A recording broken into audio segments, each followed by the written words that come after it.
लेकिन जिस तरह वहाँ उपद्रव किया जा रहा है, जिस तरह वहाँ साजिश की जा रही है और जिस तरह आम लोगों को और गवर्नमेंट की संपत्ति को एक नुकसान पहुंचाया जा रहा है, ये सरासर बर्दाश्त नहीं किया जाना चाहिए।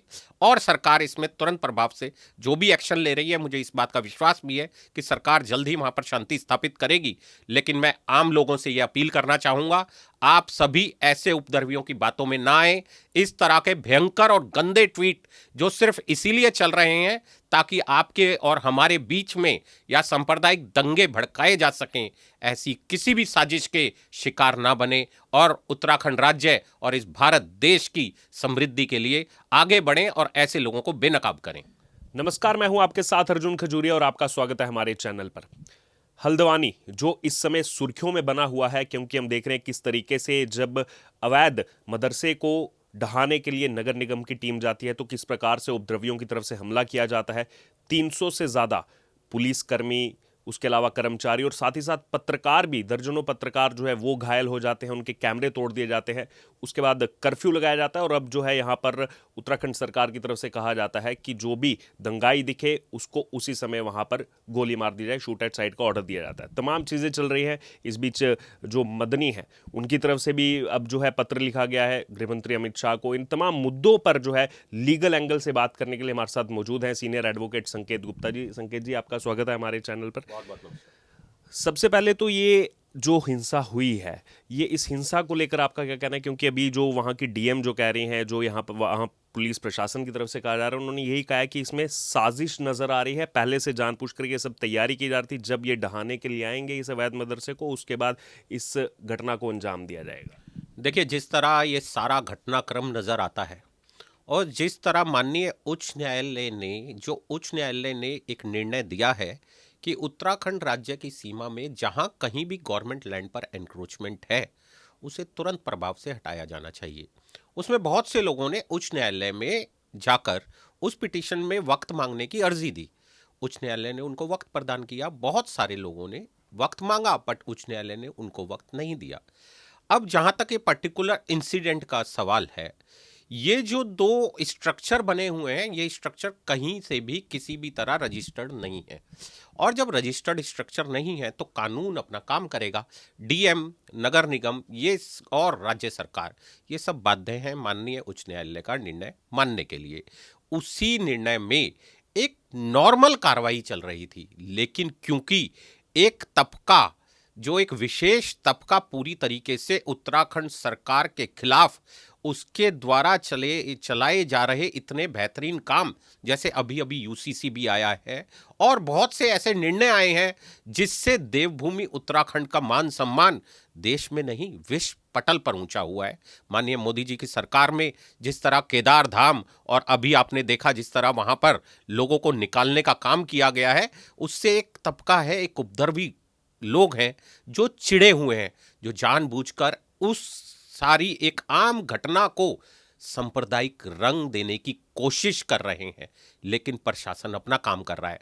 मैं वंदना सिंह जी, जो वहाँ की डीएम है, उनके एक बयान को आपसे कहना चाहूँगा, जिन्होंने उन्हें कहा कि वहाँ पर जो प्रिलिमिनरी इंक्वायरी करने के बाद उन्हें ये पता चला है कि ये कॉन्स्पिरेसी थी, ये एक तरीके से उपद्रवियों के द्वारा एक प्लान की गई एक साजिश थी, जिस साजिश के तहत वहां पर दंगा भड़काया जा रहा है। और आपने देखा होगा सोशल मीडिया पे किस तरह लोग ट्वीट्स कर रहे हैं, ये सब गैरकानूनी ट्वीट्स हैं। लेकिन इतना मुझे भी पता है, कानून का राज इस देश में स्थापित है और अगर कानूनी तरीके से कोई ऑर्डर डीएम पूरा कर रहा है तो उसके डीएम के रास्ते में या प्रशासन के रास्ते में अगर किसी तरह की आपको दुविधा है तो आपके पास माननीय सर्वोच्च न्यायालय का दरवाजा है।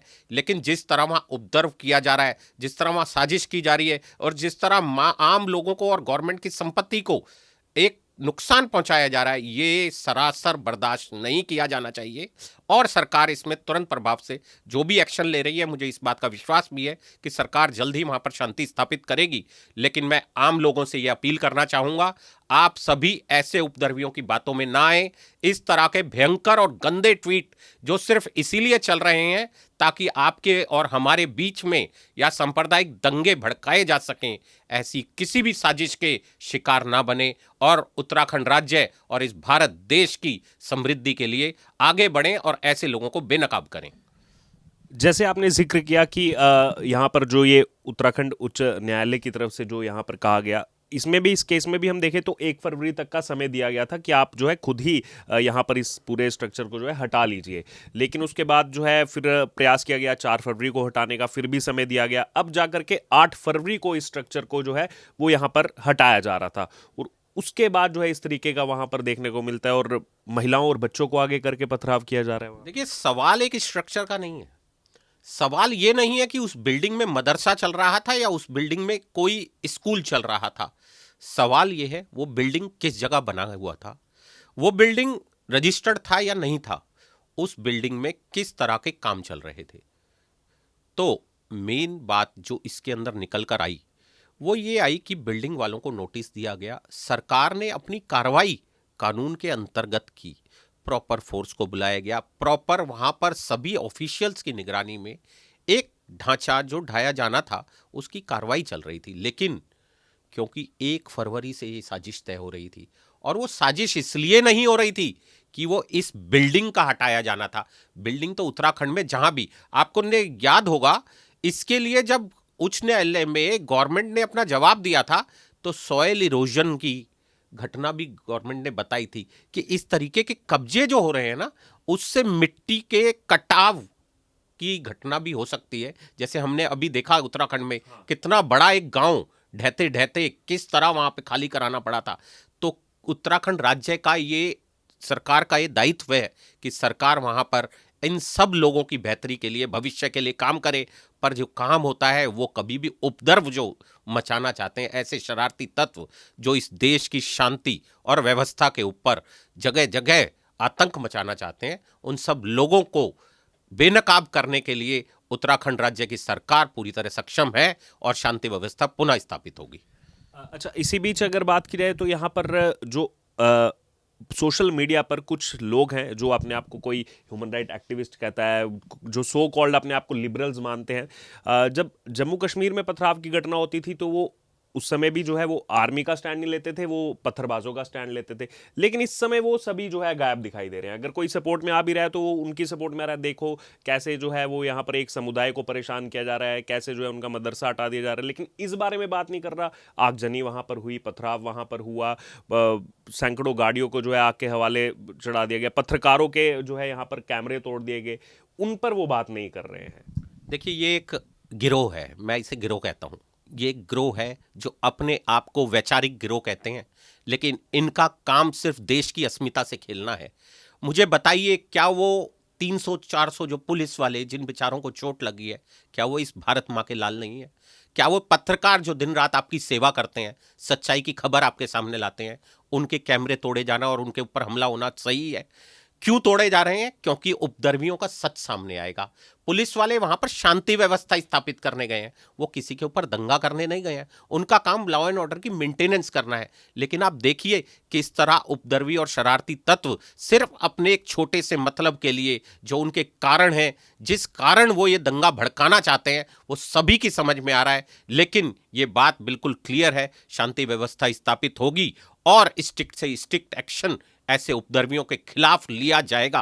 और उत्तराखंड राज्य और माननीय मुख्यमंत्री पुष्कर सिंह धामी जी इसके लिए तुरंत प्रभाव से कार्य भी कर रहे हैं। और चाहे यहाँ सेंट्रल फोर्स लगे, चाहे यहाँ राज्य की फोर्स लगे, पूरी तरह वहाँ उत्तराखंड राज्य की शांति व्यवस्था से किसी तरह का खिलवाड़ किसी को करने नहीं दिया जाएगा। एक आखिरी कमेंट आपसे लेना चाह रहा हूं। जो सोशल मीडिया पर अभी पूरे देश भर से प्रतिक्रिया आ रही है, वो लोगों का ये कहना है कि एक तरफ जैसे आपने कहा सरकार ने तो कह दिया है, हिदायत यहां पर दे दी है, सख्त से सख्त एक्शन के लिए कह दिया गया। लोगों की तरफ से अब लगातार ये आ रहा है कि यूएपीए इसमें लगना चाहिए, इन लोगों पर नकेल कसी जानी चाहिए, ताकि आगे से कोई भी ये काम करने से पहले 100 बार सोचे, कोई सोचे भी ना ऐसा कुछ करने के लिए। तो आपका लीगल एंगल से इस पर क्या कहना है? देखिए, कानून की धारा, कानून के जो भी उनके खिलाफ जुर्म होगा उसी के अकॉर्डिंग लगेगी। लेकिन unlawful activities of terrorist act का जो यूएपा का जो यूज है वो बहुत रेयर केसेस में किया जाता है। लेकिन कुछ ट्वीट ऐसे हैं जिसके अंदर मैं पर्सनली इस बात का व्यू रखता हूं, जिन्होंने उपद्रव फैलाने की कोशिश की है और उनके उन ट्वीट्स की वजह से वहां पर हजारों की तादाद में ऐसे गलत शरारती तत्व इस तरह का दंगा करने की कोशिश कर रहे हैं तो उनके खिलाफ जो सख्त से सख्त धारा में केस बनता है वो रजिस्टर्ड होना चाहिए, उनकी गिरफ्तारी होनी चाहिए और तुरंत प्रभाव से एक ऐसा एक्शन जनता के समक्ष आना चाहिए कि इस तरह का एक्शन लिया गया ताकि आगे कोई भी शरारती तत्व ऐसा काम करने से पहले, जैसे दिल्ली में हुआ था, ऐसी सांप्रदायिक घटना दिल्ली में की गई थी, दिल्ली को बदनाम करने की साजिश की गई थी। और ऐसे ही आज उत्तराखंड सरकार जो बहुत अच्छे फैसले ले रही है, जो यूसीसी लेकर आ रही है, उसको बदनाम करने की जो ये साजिश चल रही है, ये साजिश बेनकाब होनी चाहिए।